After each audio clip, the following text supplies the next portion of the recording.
Happy Tuesday. We have finally arrived at James chapter 4. We've been in a sort of extended discussion around what the good life looks like, what wisdom looks like, and talked about a desire to be a servant and humble, and then more recently talking about a desire to avoid envy and selfish ambition. As we move into chapter 4, there's a pretty seamless continuation of this discussion. James begins chapter 4, which of course there were not chapters when he wrote this, but James continues the conversation, and it continues in chapter 4 as he talks about quarrels. What causes quarrels and what causes fights among you? Big question. I think the UN Charter says something like they exist to discover and eradicate the root causes of war. They could have just studied James chapter 4. What causes quarrels and what causes fights among you? Is it not this, that your passions are at war within you? You desire and do not have, so you murder. You covet and cannot obtain, so you fight and quarrel. You do not have because you do not ask. You ask and do not receive because you ask wrongly to spend it on your passions. He goes on from there, but let's note this, that when we're talking about conflict, there's a lot of different gradations of this.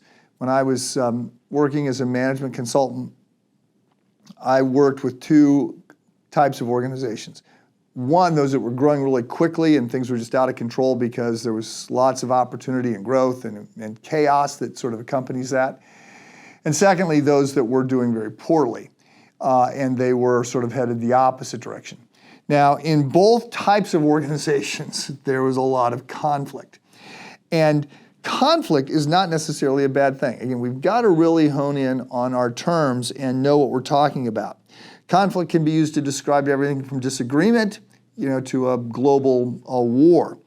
One is to be expected. The other, obviously, is to be zealously avoided.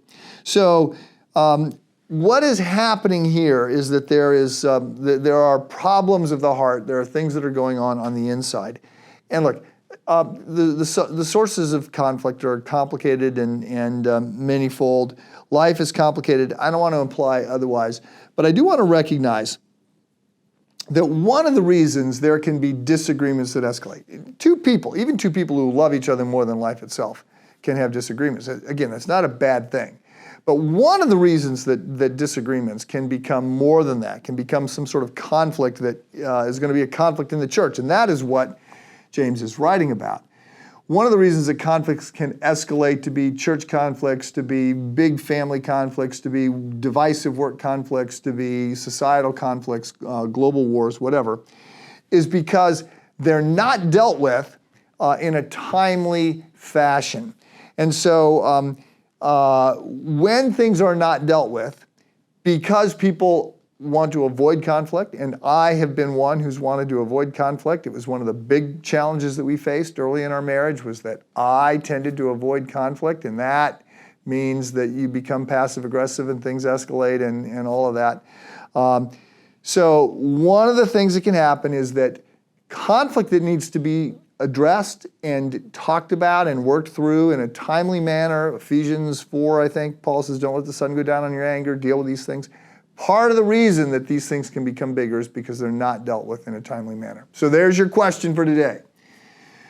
What disagreements should you be talking through with those you live with, those you work with, those you are in a small group with? I don't know. But what disagreements can be processed now in a healthy way? Have a good day.